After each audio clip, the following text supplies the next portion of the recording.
చూడండి, కొందరిళ్ళకి వెళ్ళినప్పుడు వాళ్ళకున్నంతలోనే ఎప్పుడు ఎవరో ఒకళ్ళు వాళ్ళ ఇంటికి రావడంతో ఏమో ఆనందపడుతూ ఉంటారు, వాళ్ళకి పెట్టడంలో తృప్తి పడుతూ ఉంటారు. వాళ్ళని కోటీశ్వరులు అయ్యి ఉండక్కర్లే, చాలా అక్కడ ఎప్పుడు చూసుకున్నా నలుగురు వస్తూ ఉంటారు, పెడుతూ ఉంటారు, కానీ వాళ్ళకి వస్తూనే ఉంటుంది, పెడుతూ ఉంటారు, పుష్కలత్వం కనబడుతూ ఉంటుంది అక్కడ.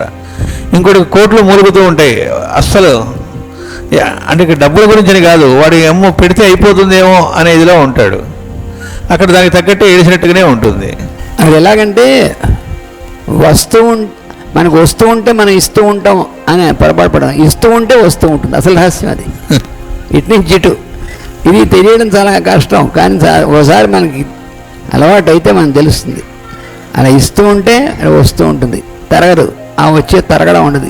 ఇస్తూ ఉంటే అలా ప్రవాహం, నీటి ప్రవాహం లాగా అయిపోవడం ఉండదు.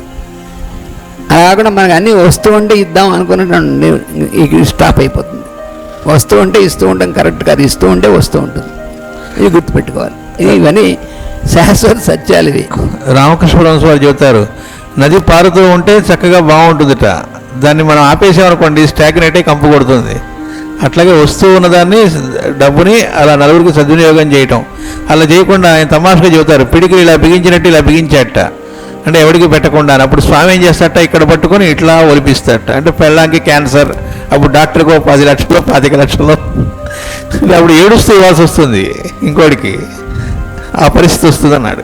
వాడికి బుద్ధి లేకపోతే అప్పుడు కూడా అనుకుంటాడు, ఎవరికి పెట్టకుండా దాచబట్టి ఇప్పుడు వరకు వచ్చింది ఇది ఈ అమౌంట్ అనుకుంటాడు. అసలు అవసరం రాకుండా ఉండేదనేటువంటి జ్ఞానం రాదు.